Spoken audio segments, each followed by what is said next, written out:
It was a dark, snowy afternoon in Montreal on December 6, 1989. Engineering students at Ecole Polytechnique were nearing the end of their day when a nightmare began to unfold. Witnesses called a human hunt, with the gunman yelling, "I want women." The eyewitness accounts were horrifying. Il y a des morts, il y a plusieurs blessés. C'est un événement d'une extraordinaire gravité. C'est survenu à 17h25. Un homme, semble-t-il, armé d'on ne sait quoi, a fait feu sur plusieurs passants à l'intérieur de l'école polytechnique. 14 women were shot dead at a university in Montreal, sending shockwaves through the nation. A lone gunman walked into Montreal's Ecole Polytechnique, professed his hatred of feminists, and killed 14 women. The worst mass murder in Canadian history appears to have been triggered by the suspect's hatred of women. A crazed gunman burst into a classroom, ordering the male students to leave. He then began a deadly rampage. 14 women were murdered that day. Tonight, worried parents rushed to the university, not sure if their children were safe. Police say they were besieged with calls from worried families. On n'a pas d'appel de Chantal.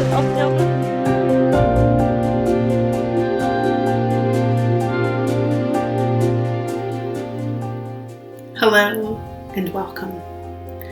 Thank you for joining with us from Bernadette McCann House and with us as we gather virtually to mark this day, the National Day of Remembrance and Action on Violence Against Women. December 6th. A day that's forever seared into the minds of so many of us, because many of us remember exactly where we were when we heard the news of horrific violence in Montreal, when a man opened fire and stole the lives of 14 young women at Ecole Polytechnique on December 6, 1989, which is why we remember. We come together each year and remember. We read their names and recall their faces, as we'll do in just a few moments, so that they will not be forgotten and so that we will remember. We come together and collectively share that sorrow and honor those whose lives have been stolen for being a woman. And because violence against women unfortunately did not end on December 6, 1989, we remember the women in our communities, in our county, who've been killed because they are a woman in the last year. And many of us are also remembering the other women over the years between then and now who have also been killed or have been subject to violence simply for being a woman. Because statistics tell us that at least 50% of women have experienced some kind of physical or sexual violence in their lives. Half of us. But you are not a statistic. You are not a statistic. You are loved. You matter. Your life is important and valuable. Your voice should not and cannot be silenced. And so we gather today and each year to remember, to cry, to mourn, to support and care for one another, to tell the stories of the women who've been killed and what they meant to us as human beings, as women. Because in remembering, we break silence. We turn on the light and shine it into the darkest corners of our lives and of society. Because where silence is broken, where shadows are exposed, hate and violence cannot flourish. And so in gathering to remember, we also gather to act. Violence against women is ongoing. It's happening today in our neighborhoods, in our communities, in our county, which is why today is the National Day of Remembrance and Action on Violence Against Women. Remembrance and action. We act to bring awareness. We act to create safe spaces that are easily accessible. We act to call out violence in whatever form we see it. Physical violence, emotional abuse, bullying, hate speech, misogynistic jokes. We act to talk about it with our children and friends and coworkers, because violence cannot flourish when it's out in the open. We act to create a safer society where we can raise our daughters without fear and where we can live lives that do not have the shadow of gender-based violence in any form hanging over top of them. We act because we wish there was no need for women's shelters, and that hope propels us forward. But first, we remember. And as we remember, I invite you to take a deep breath, to pause, to still your heart, calm your mind as we come together across the miles and light a candle, shine a light, and remember.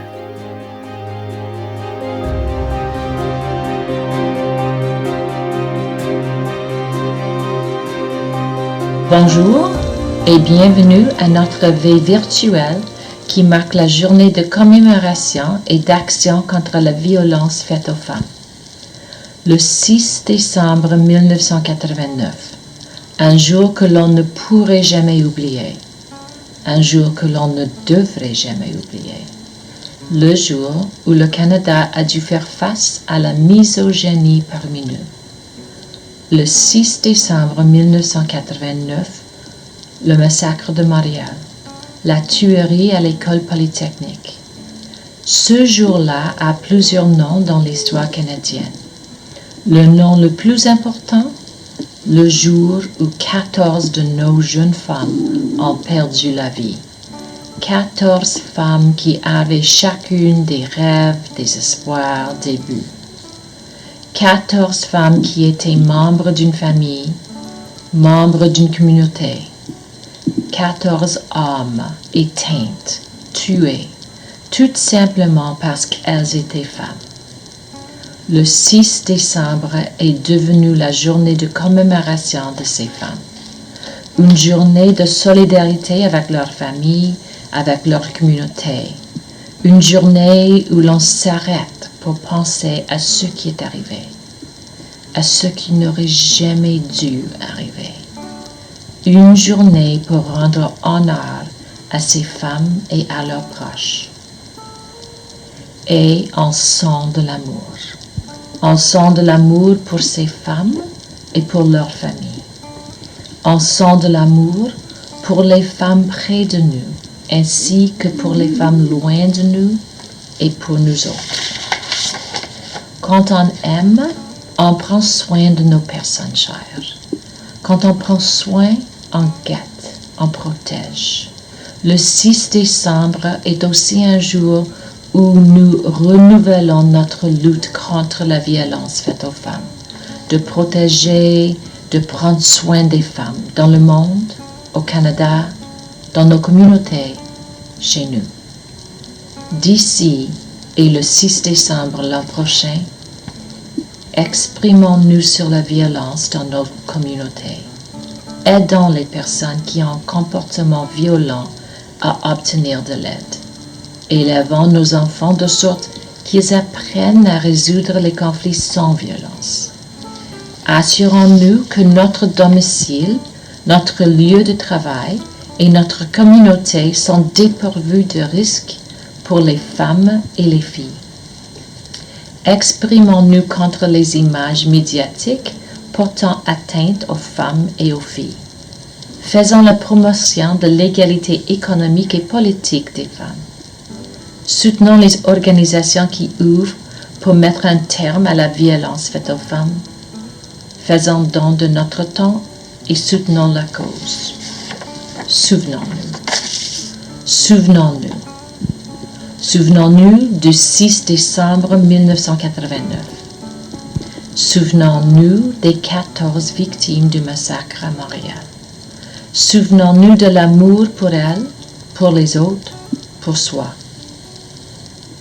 Ce soir, allumons une chandelle dans le salon et dans le cœur.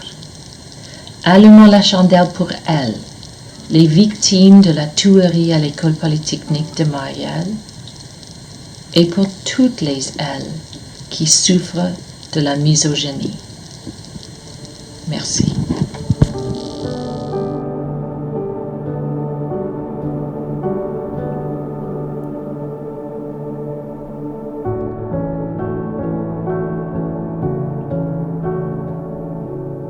Her name is Geneviève Bergeron.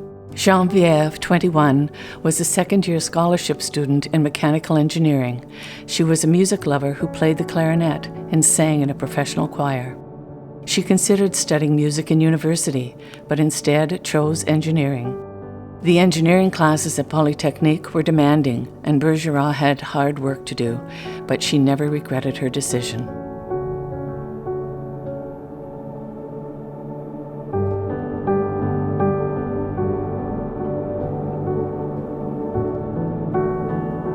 Her name is Hélène Colgan. Hélène, 23, was in her final year of mechanical engineering and was interested in pursuing a master's degree. Her father said she was a studious young woman and would read anything she could get her hands on. She had 3 job offers and was leaning towards accepting one from a company based near Toronto. Her best friend, Nathalie Crocheux, was in the same class and was also killed in the shooting.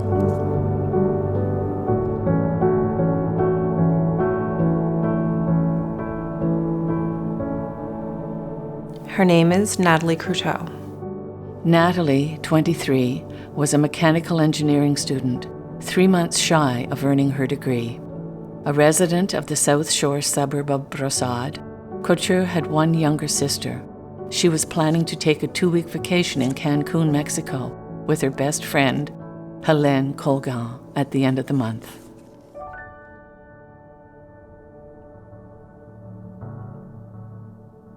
Her name is Barbara Dagnon. Barbara, 22, was not someone bound by conventional limits.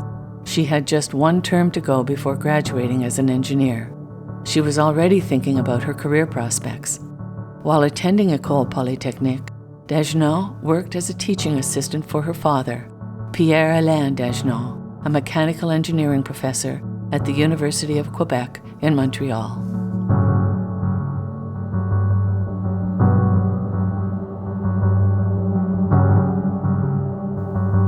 Her name is Anne-Marie Edward. A chemical engineering student, Anne-Marie, 21, loved outdoor sports, particularly skiing, and she was always surrounded by friends. Anne-Marie, a graduate from John Abbott College, fell in love with extreme sports, played chess, cribbage, baseball, and soccer, learned to kayak, and was involved in school government. At Ecole Polytechnique, she immediately tried out for the school ski team. She was buried in her ski team jacket.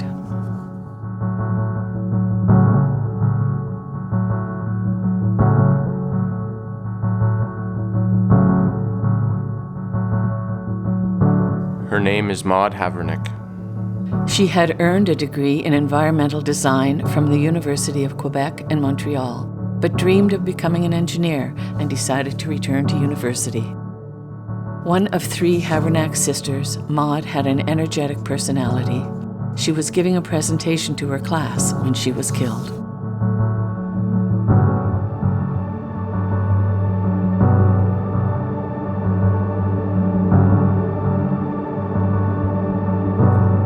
Her name is Barbara Kluchnik-Wadajevich.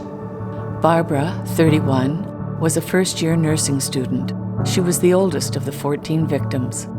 She and her husband, who were high school sweethearts, moved to Montreal from Poland in 1987. The couple was in the cafeteria of the engineering school that night because it was the cheapest place to eat on campus.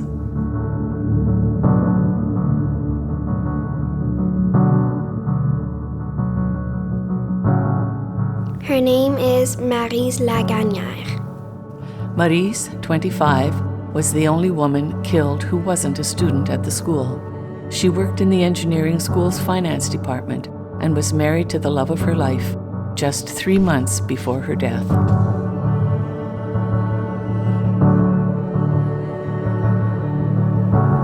Her name is Maryse Leclerc.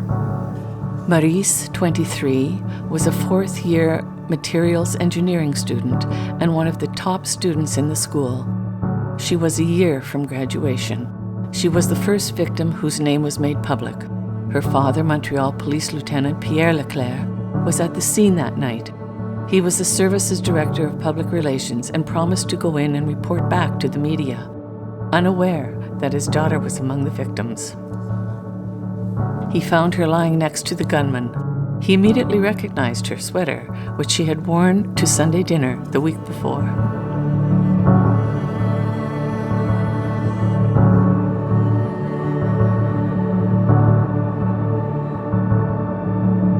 Her name is Anne-Marie Lemay.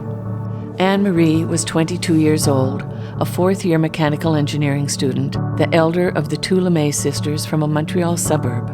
Anne-Marie was nearing graduation and was helping organize the festivities. Outside of her studies, she sang in a rock band and was helping raise funds for the class trip overseas.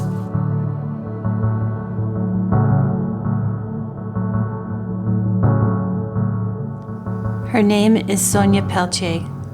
At 28, Sonia was the head of her class and the pride of St. Ulrich, Quebec, her remote hometown in the Gaspé Peninsula. The youngest of 5 sisters and 2 brothers, her family said Sonia's dream was to return home to start her own engineering firm. She died on the last day of classes, before her final exams.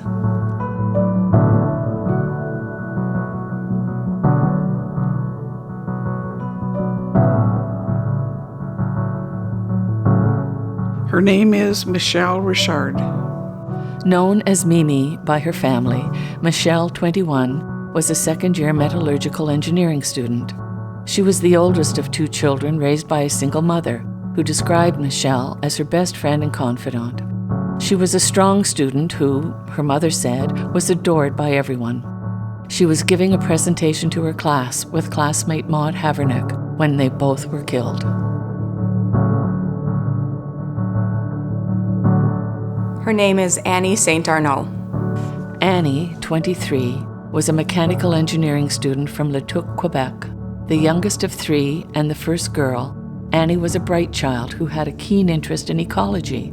She represented her 4-H club at the provincial level in her youth. She lived in a small apartment in Montreal and had talked about eventually getting married to the man who had been her boyfriend since she was a teenager. She was killed as she sat in her last class before graduation. She had a job interview with Alcan Aluminum scheduled for the following day.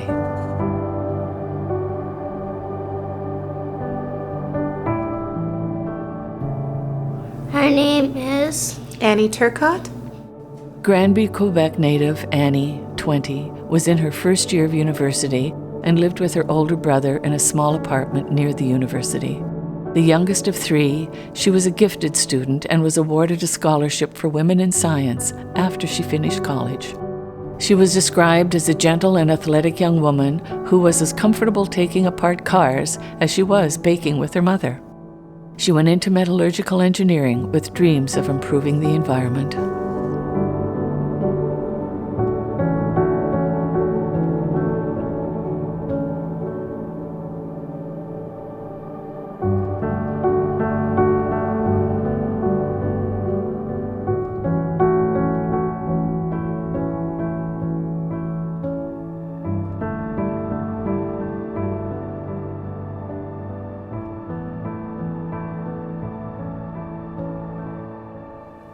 Bojo, Memingon Squadish Nakas Makwod Dodem, Pequak Nagon.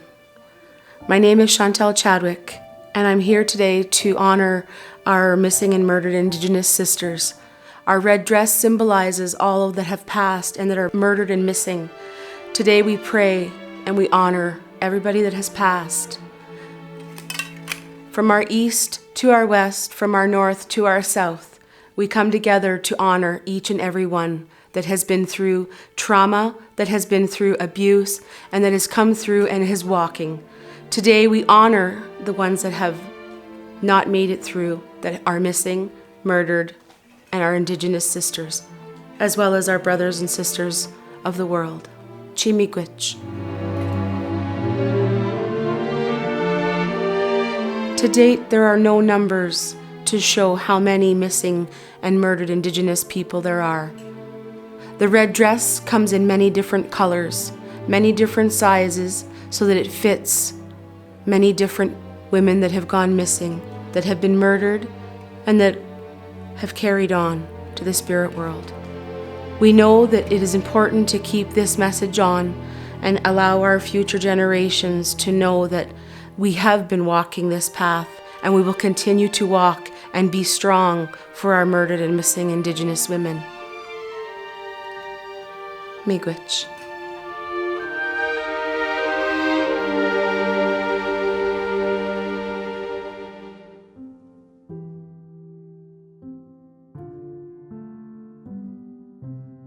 Today, we also remember the women and children who were murdered in Ontario in the past year.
Pink rose in honor of women and children still living with violence.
As we draw our commemoration of the National Day of Remembrance and Action on Violence Against Women to a close, on behalf of the board, staff, and volunteers at Bernadette McCann House, I want to thank you for joining us.